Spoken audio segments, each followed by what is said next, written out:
Namaste, hello everyone, welcome back to our channel Edu Arena, and I'm Debunna ma'am from Edu Arena. So today our topic is synthetic fibers. Okay, today we will discuss about the synthetic fibers. You know what are the synthetic fibers? Okay, in the last video you have seen natural fibers. Today we will discuss about the synthetic. So you see, synthetic fibers are made by human beings. Okay, now this synthetic fibers are made by us. Okay, it is made by the human beings.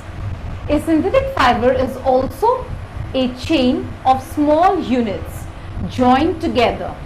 Each small unit is actually a chemical substance. So now you see this synthetic fiber, you know, it is made up of some small units. Okay, and the small these units, they combine together and they form a polymer. So you see here, I have drawn this. You can see some small units. So the small units, these are known as monogram. And when the small units combine, they form a large unit. That large unit is known as polymer. Okay, and this word polymer, it comes from two Greek words. That is, poly means many and mar means part. Okay, so poly means many and mar means part. Okay, we will discuss about the different types of synthetic fibers. Okay, so let's begin with rayon. So you see, silkworm was discovered in China and it was kept as a secret.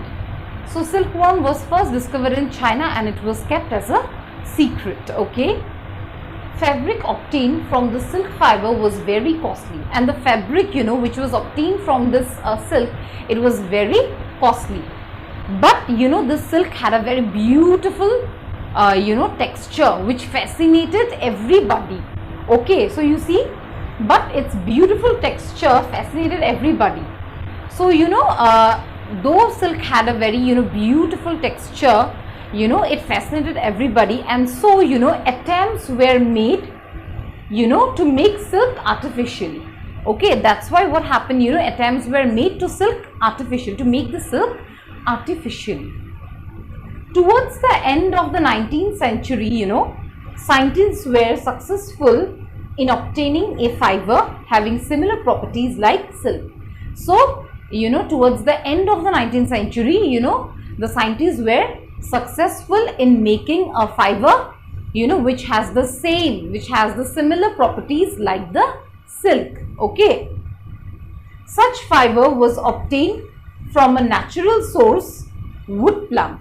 Okay, and this such fiber, this rayon, okay, you see, it is obtained from the natural source, that is your wood plum.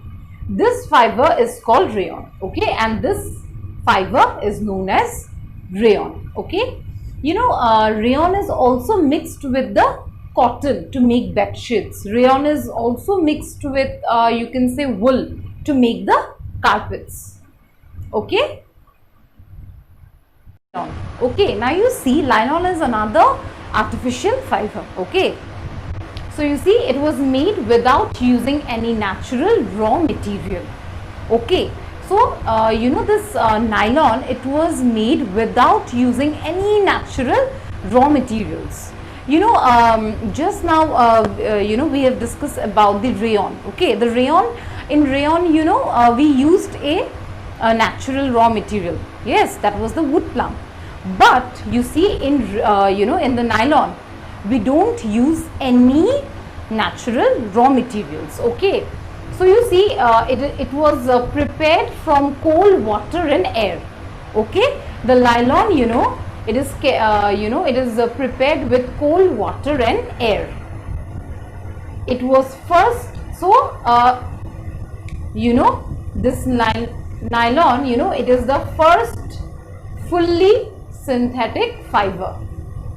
So remember, nylon is the first fully synthetic fiber because we don't use any natural raw materials here. Okay, now you see here, nylon fiber is stronger, elastic and light. So this nylon, it is strong, it is elastic, and it is very lightweight. Okay, it's not very heavy. Okay, it is easy to wash and you know it is very easy to wash. And you know, though it is very easy to wash, you see, so it became very popular for making clothes. So it became very popular for making clothes as it is very, you know, easy to wash. Now you see here, socks, robes, tents, toothbrushes, car seat belts, sleeping bags, curtains, etc. are made of nylon. Okay, so you see so many stuffs. These are all made from nylon. Okay, actually you know, even the parachutes, then even the, you know, ropes for rock climbing, these are all made from, you know, using this nylon, because you know this nylon thread is very strong. It is, you know, it is more stronger than a steel wire. Okay, a steel wire is also not as strong as a nylon. Okay, so that's why, you know, this nylon is also used to make parachutes, you know, ropes for rock climbings. Okay, so thank you everyone. See you in the next class. I hope you all have understood.